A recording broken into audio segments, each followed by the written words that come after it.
अस्सलाम वालेकुम जी। आज हमारा टॉपिक है किसी भी कंप्यूटर में विंडो इंस्टॉल या री इंस्टॉल कैसे करेंगे। तो इसका सबसे पहला एलिमेंट है डाटा पिक करना। यानी आप अपने कंप्यूटर में दिस पीसी में जाएंगे। दिस पीसी में जाके जितना भी डाटा आपके पास डेस्कटॉप पे, डाउनलोड्स पे, डॉक्यूमेंट्स पे पड़ा हुआ है, उस सभी डाटा को उठा के आप डी ड्राइव में रखेंगे।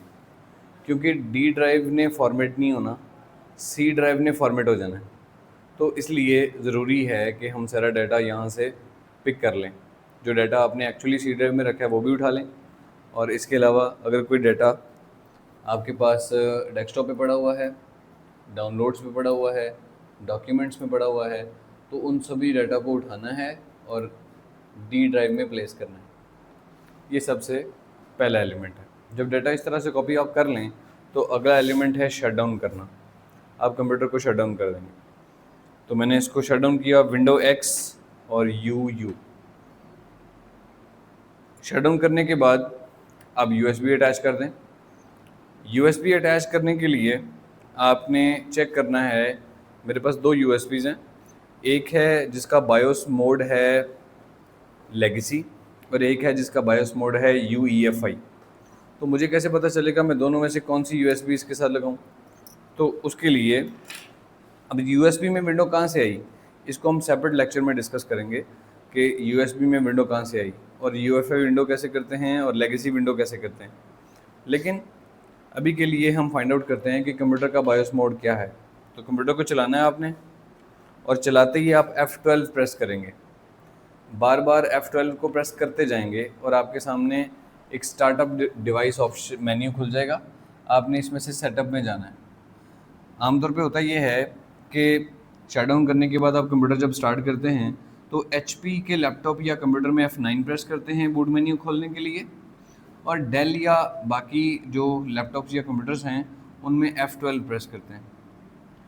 लेकिन अगर आपको बायोस सेटअप में जाना है तो डेल या बाकी कंप्यूटर्स में बायोस सेटअप में जाने के लिए यहाँ से भी जा सकते हैं। लेकिन HP में डायरेक्ट यहाँ से, यानी F9 प्रेस करके बूट मेन्यू खोला और यहाँ से डायरेक्टली हम इसमें नहीं जा सकते, बल्कि HP के लैपटॉप में F10 बटन प्रेस करके यहाँ जाना पड़ता है अलहदा से। लेकिन डेल या बाकी लिनोवो वगैरह के लैपटॉप या कंप्यूटर में आप बूट मेन्यू से डायरेक्टली जंप कर सकते हो। कहाँ पे? सेटअप के अंदर। तो आपने सेटअप में आ जाना है, डाउन एरो प्रेस करें और सेटअप पे आ जाएं और एंटर। ये आपके पास बायोस सेटअप ओपन हो गया। ये बेसिक इनपुट आउटपुट सिस्टम है किसी भी कंप्यूटर का। बायोस से मुराद बेसिक इनपुट आउटपुट सिस्टम। अब यहाँ वो सेटिंग चेक करेंगे तो पहले आपने यहाँ पे आना है सिक्योरिटी में। तो मैं सिक्योरिटी में आ गया। यहाँ पे आपने सिक्योर बूट को देखना है। आपके कंप्यूटर में या आपके पास जो मॉडल है लैपटॉप या कंप्यूटर का, उसका सिक्योर बूट का ऑप्शन कहीं डिफरेंट प्लेस पे हो सकता है, लेकिन मेरे पास सिक्योरिटी के अंदर है तो मैं सिक्योर बूट में जाऊँगा। और ये अगर इनेबल हुआ तो इसको मुझे डिसेबल करना है, क्योंकि कंप्यूटर सिक्योर नहीं समझता यूएसबी से बूट करना। तो मैं उसका सिक्योर चेक करने वाला मैकेनिज़्म ही बंद कर देता हूँ। जब मैं उसका सिक्योर चेक करने वाला मैकेनिज़्म बंद कर दूंगा तो वो मेरी यूएसबी से भी बूट करवा लेगा, यानी वो मेरी यूएसबी से भी विंडो को उठा लेगा। तो इसको डिसेबल कर देना है सिक्योर बूट को। सिक्योर बूट को डिसेबल करने के बाद आपने एस्केप प्रेस करके वापस आ जाना है और फिर आप स्टार्टअप में आओगे। तो देखो इसका बायोस बूट मोड कौन सा है? यूएफआई ओनली ना। अगर मैं CMS को इनेबल कर दूं तो फिर मैं खुद सेलेक्ट कर सकता हूं लेगेसी या UEFI या ऑटो। लेकिन अगर मैं CMS सिस्टम डिसेबल कर दूं तो फिर ये UEFI ओनली ही रहेगा, ये चेंज नहीं हो सकता। फिर ये UEFI ही रहेगा। लेकिन अगर मैं CMS सिस्टम इनेबल कर देता हूं तो फिर मेरे पास ऑप्शन है कि मैं UEFI ओनली सेलेक्ट कर लूं, या मैं लेगेसी ओनली सेलेक्ट कर लूं, या मैं ऑटो सेलेक्ट करके उसके बाद लेगेसी फर्स्ट कर लूं या UEFI फर्स्ट कर लूं। ये मेरे पास खुद की चॉइस है। तो यही जानने के लिए हम यहाँ पे आए थे। CMS सिस्टम को डिसेबल किया और इसको UEFI ओनली कर लिया, और F10 से इसको सेव करके बंद कर दिया, सेव एंड एग्जिट। तो मैंने इसको बंद कर दिया। अब USB अटैच करनी है आपने और कंप्यूटर को वापस स्टार्ट होने देना है। तो मैंने USB अटैच की और दोबारा फिर F12 प्रेस करेंगे। दोबारा फिर F12 प्रेस किया तो मेरी USB यहाँ ऑप्शन में आना शुरू होगी। ये USB का नाम है AI मैस स्टोरेज। तो अब मैंने USB पे कर्सर ला के यानी मुझे कंप्यूटर की हार्ड डिस्क से बूट नहीं कराना, यानी मुझे यहाँ से बूट नहीं कराना, क्योंकि अगर मैं यहाँ से बूट कराऊंगा तो पुरानी हार्ड डिस्क से पुरानी विंडो चल जाएगी। तो मुझे यही मैच स्टोरेज पे आके एंटर करना है ताकि कंप्यूटर मेरी यूएसबी से विंडो उठा ले। यानी मैंने क्या किया, मैं बायो सेटअप में गया, सिक्योर बूट को ऑफ़ किया, सिक्योर बूट ऑफ करके फिर मैंने ढूंढा बायोस मोड का ऑप्शन कहाँ है, उसको सिलेक्ट किया अपनी यूएसबी के अकॉर्डिंग, और फिर मैंने उसको सेव करके बंद कर दिया और यूएसबी अटैच की, और दोबारा फिर मैं F12 प्रेस करके बूट मेन्यू में गया और अपनी यूएसबी को सिलेक्ट करके एंटर कर दिया ताकि वो मेरी यूएसबी उठा ले, यूएसबी से विंडो को उठा ले। अब नंबर 8 पे ऑप्शन आ गया कि आपकी लैंग्वेज इंग्लिश है। अब लैंग्वेज इंग्लिश सेलेक्ट करेंगे और नेक्स्ट, फिर इंस्टॉल नाउ पे क्लिक करेंगे। यानी यहाँ देखें लैंग्वेज इंग्लिश का ऑप्शन आने लग गया। अब हम नेक्स्ट पे क्लिक करेंगे, तो हमने नेक्स्ट पे क्लिक किया, इंस्टॉल नाउ पे क्लिक किया। अब विंडो अपने लाइसेंस एग्रीमेंट के बारे में पूछेगी कि क्या आप मेरा लाइसेंस एग्रीमेंट एक्सेप्ट करते हो। हम बोलेंगे हाँ जी हम एक्सेप्ट करते हैं, और उसके बाद विंडो को कस्टम लेवल पे इंस्टॉल करेंगे, पुरानी विंडो को अपग्रेड नहीं करेंगे बल्कि कस्टम लेवल पे इंस्टॉल करेंगे। तो मैंने आई एक्सेप्ट पे क्लिक किया, I accept the license terms, और नेक्स्ट, और फिर पुरानी विंडो को अपग्रेड नहीं करना बल्कि हमने नई विंडो करनी है, तो कस्टम पे क्लिक करेंगे। अब पहली जीबी वाली ड्राइव जो होती है ना, वो सी ड्राइव होती है, पहली जीबी वाली ड्राइव सी ड्राइव होती है। तो आपने सिर्फ उस पर क्लिक करना है, उसको फॉर्मेट करना है और ओके करना है ताकि पुरानी विंडो डिलीट हो जाए, और 70 टोटल है और 70 फ्री है। इसका मतलब है पुरानी विंडो ख़त्म होगी और इसी पे क्लिक रहने देना है और नेक्स्ट कर देना है ताकि इसी में दोबारा नई विंडो हो जाए। लेकिन ये तो एक सिचुएशन है। पहली सिचुएशन ये होती है कि सिलेक्ट करो पहली जीबी वाली ड्राइव को और उसको फॉर्मेट करके नेक्स्ट पे क्लिक कर दो ताकि उसी ड्राइव में नई विंडो भी हो जाए। लेकिन दूसरी एक सिचुएशन ये होती है कि आपने पूरी हार्ड को फॉर्मेट करना होता है, यानी तमाम पार्टीशंस को डिलीट करना होता है, फिर अपनी मर्ज़ी से अलहदा पार्टीशंस को बनाना होता है, और फिर पहली जीबी वाली ड्राइव को सिलेक्ट करके नेक्स्ट करना होता है ताकि उसमें विंडो हो जाए।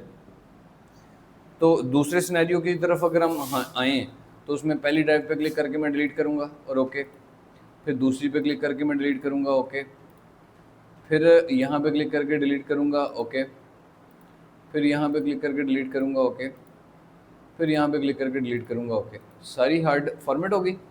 सारी हार्ड के फॉर्मेट होने के बाद फिर हम नेक्स्ट पे जाएंगे, न्यू पे जाएंगे, न्यू पे क्लिक करके यहाँ पे हम स्पेस देंगे। जितनी भी स्पेस की पार्टीशन आपने बनानी है आपको MB में वो स्पेस देनी पड़ेगी। जैसे मुझे 70 GB की बनानी है तो 1024 मल्टीप्लाई बाय 70, तो जो जवाब आएगा वो जवाब आपने यहाँ पे लिख देना है। जैसे जवाब सपोज़ मैं एक रफ फिगर लिख लेता हूँ, मैंने लिख लिया 75,320, मुझे लगा कि यही जवाब है और मैंने अप्लाई कर लिया और ओके। तो देखें 73 GB की ड्राइव बन गई। अब ये मैं प्रॉपर कैलकुलेट करके करता तो शायद मुकम्मल 70 GB की ड्राइव ही बनती, लेकिन चूँकि मैंने कैलकुलेट नहीं किया, मैंने वैसे ही जनरली एक आइडिया के ज़रिए स्पेस दे दी थी, तो ये सी ड्राइव बन गई। सी ड्राइव को हेल्प करने के लिए बाकी 2 ड्राइव्स हैं और ये ड्राइव मेरा डाटा स्टोर करने के लिए, तो मैंने इसको भी न्यू पे क्लिक करके अप्लाई कर दिया ताकि ये भी एक ड्राइव बन जाए। अब विंडो में इसमें थोड़ी करूँगा, विंडो तो मैं इसमें करूँगा, तो इस पर क्लिक करके नेक्स्ट करना है। अगर मैंने इस पर क्लिक करके नेक्स्ट कर दिया तो विंडो इसमें हो जाएगी, इसलिए पहली जीबी वाली ड्राइव को सेलेक्ट करके नेक्स्ट करना है ताकि इसमें विंडो हो जाए। अब विंडो की फाइल्स कॉपी होना शुरू हो गई हैं। ये देखें getting files ready for installation, ये 100% तक 0 से 100% तक फाइल्स मेरी यूएसबी से मेरे कंप्यूटर में लगी हुई हार्ड डिस्क में स्टोर हो जाएंगी, और जब ये 100% पूरी हो जाएंगी तो उसके बाद हम कंप्यूटर एक दफ़ा रीस्टार्ट होगा। तो थोड़ा सा वेट करते हैं, पॉज कर दो। कुछ कॉमन सिम्टम्स होते हैं जिसकी वजह से हम किसी भी कंप्यूटर की विंडो दोबारा करते हैं। या तो हमारा कंप्यूटर स्लो हो गया है, उसमें वायरस आ गया, या कुछ फोल्डर डुप्लिकेट बनना शुरू हो गए हैं, तभी वायरस का सिम्टम है कि वायरस बहुत ज़्यादा आपके कंप्यूटर में आ गया। एक्स्ट्रा फोल्डर क्रिएट होना शुरू हो गए हैं, तो ये भी एक सिम्टम है कि एक्स्ट्रा फोल्डर बनने शुरू हो गए हैं, तो तभी हमें कंप्यूटर की विंडो दोबारा करनी पड़ेगी। विंडो स्टार्ट ही नहीं हो रही, हम चलाते हैं, कंप्यूटर चलता है फिर बंद हो जाता है, चलता है फिर बंद हो जाता है, तो विंडो स्टार्ट ही नहीं हो रही, उस वजह से भी हम किसी भी कंप्यूटर की विंडो करते हैं। तो ये कुछ कॉमन सिम्टम्स हैं जिनकी वजह से हम किसी भी कंप्यूटर की विंडो दोबारा कर रहे होते हैं। 96% डाटा कॉपी हो गया और 100%, और ये कंप्यूटर अब रीस्टार्ट होगा। लेकिन जब कंप्यूटर रीस्टार्ट होगा तो हमने मेक श्योर करना है कि ये दोबारा USB से विंडो ना उठाए। उसके लिए हम F12 प्रेस करेंगे फिर से, यानी कंप्यूटर के रीस्टार्ट होने का वेट करेंगे, और जब कंप्यूटर रीस्टार्ट हो जाएगा तो हम F12 प्रेस करेंगे। ये कंप्यूटर रीस्टार्ट हो गया और अब मैंने बार बार F12 प्रेस करना है, बार बार प्रेस करते जाना है ताकि वो की उठा ले। अब मुझे किस से बूट करना है? मेरे कंप्यूटर की हार्ड डिस्क से। तो विंडोज़ बूट मैनेजर मैंने इससे बूट किया ताकि अब ये कौन सी विंडो उठाए जो मैं ऑलरेडी USB के थ्रू इसकी हार्ड डिस्क में रख चुका हूँ। अब ये वो वहाँ से विंडो उठाए और मैं उसकी सेटिंग कर सकूँ, बेसिक सेटिंग्स। यानी वो पूछेगा कि आपका नाम क्या है, आपका पासवर्ड क्या रखना है, आपने लोकेशन वगैरह ऑन रखूँ या ऑफ़ कर दूँ, या डिवाइसेस को रेडी करेगा, या विंडोज़ को प्रिपेयर करेगा व्यू करने के लिए। लेकिन इसमें ना आपने इंटरनेट कनेक्ट नहीं करना होता, क्योंकि अगर आप इंटरनेट कनेक्ट कर देंगे ना इसके साथ तो विंडो अपडेट होनी शुरू हो जाएगी और फिर शायद आपको आधा घंटा और लग जाए किसी भी विंडो को मुकम्मल करने में। इसलिए आपने यहाँ पे जब इंटरनेट कनेक्ट करने की बारी आएगी तो आपने बोलना है कि I do not have internet. आपने वहाँ पे क्लिक करना है ताकि इंटरनेट का ऑप्शन वो डिनाई कर दे और हम आगे प्रोसीड करें उसकी बेसिक सेटिंग पे, और 2 मिनट के अंदर अंदर वो काम कंप्लीट हो जाए।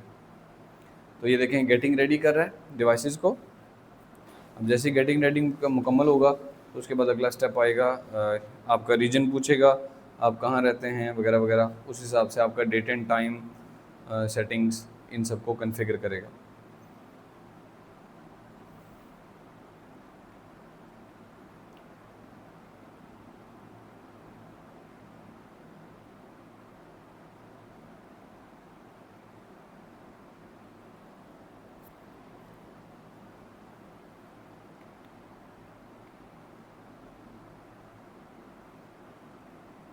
स्टॉप कर दो।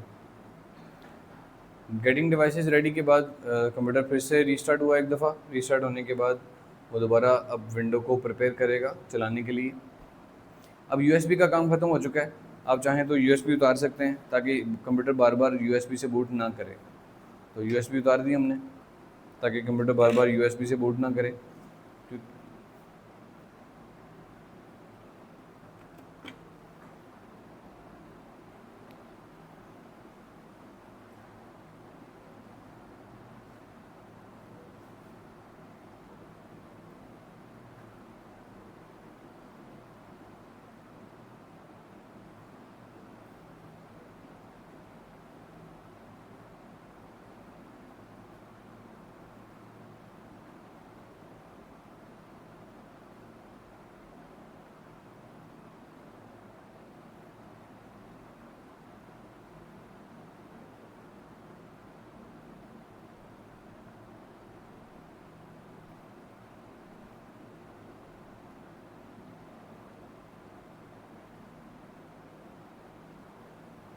मोबाइल छोड़ दो,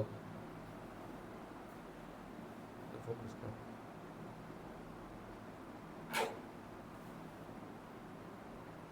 चाचू ने लैके जाना तुहानू? चाचू ने लैके जाना है? तो बैठे न? आपके पापा हैं इसके? ताया, ओके।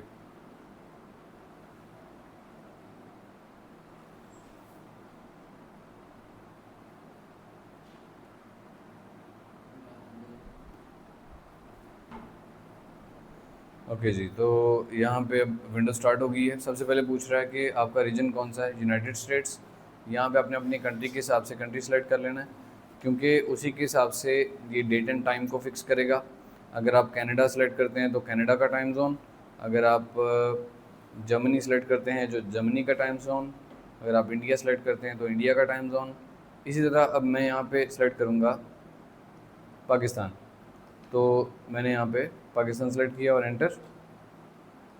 और वो पूछ रहा है कि आप US का कीबोर्ड यूज़ करते हैं, यानी ऑब्वियसली हम यहाँ पे US को ही सिलेक्ट करेंगे और नेक्स्ट।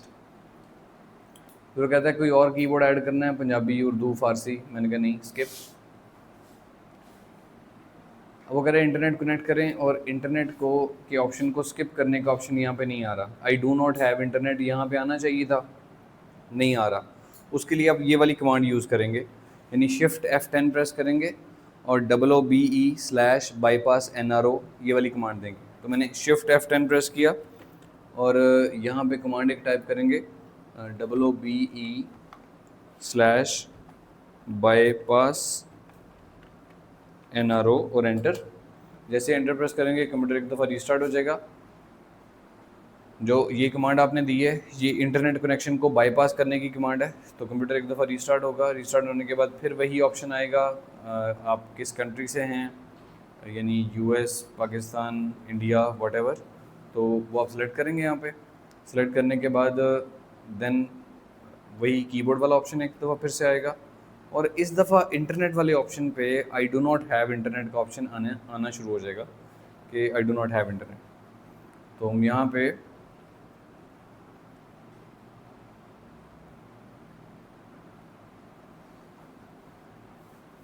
स्टॉप कर लो, स्टार्ट करो।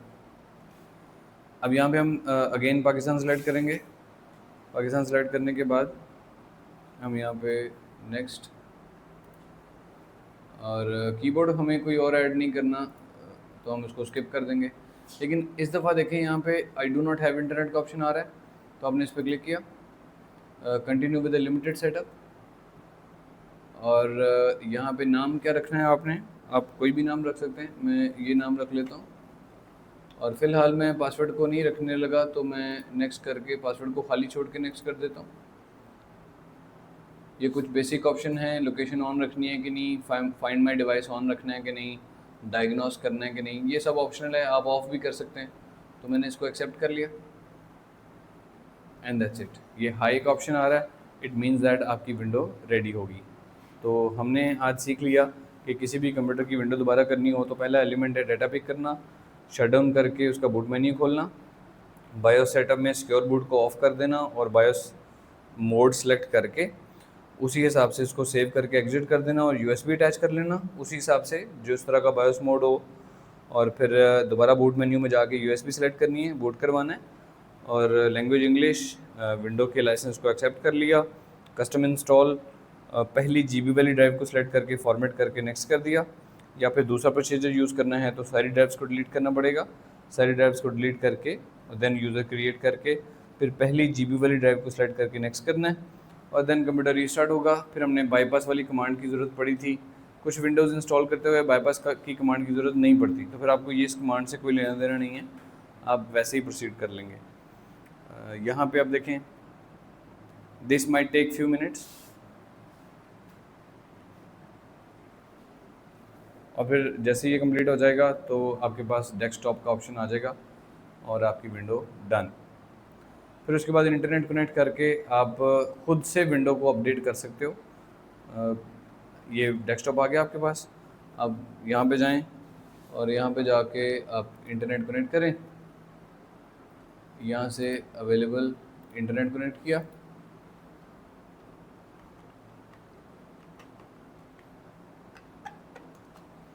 इंटरनेट कनेक्ट करके स्टार्ट में जाएं और चेक फॉर अपडेट्स ताकि विंडो अपडेट हो जाए। और स्टार्ट में गए और यहाँ पे जाके लिखा check for updates. Check for updates में जाके विंडो को एक दफ़ा अपडेट कर लें। अगर कोई भी ड्राइवर अपडेट होने वाले होंगे, डिवाइस अपडेट होने वाली होगी या विंडो के अंदर कोई एंटीवायरस अपडेट्स इंस्टॉल होने वाली हैं तो सब कुछ ऑटोमेटिकली हो जाएगा। अगर कुछ नहीं भी हो पाता तो आप यहाँ एडवांस ऑप्शन में जाएँ। जैसे ही आप एडवांस ऑप्शन में जाएंगे यहाँ पे आपको ड्राइवर अपडेट का ऑप्शन नज़र आना शुरू हो जाएगा। ऑप्शनल अपडेट्स में जाना है, यहाँ पे ड्राइवर अपडेट का ऑप्शन आना शुरू हो जाएगा, वहाँ पे क्लिक करके आप ड्राइवर भी अपडेट कर सकते हैं। ओके जी, थैंक यू वेरी मच, अल्लाह हाफिज़।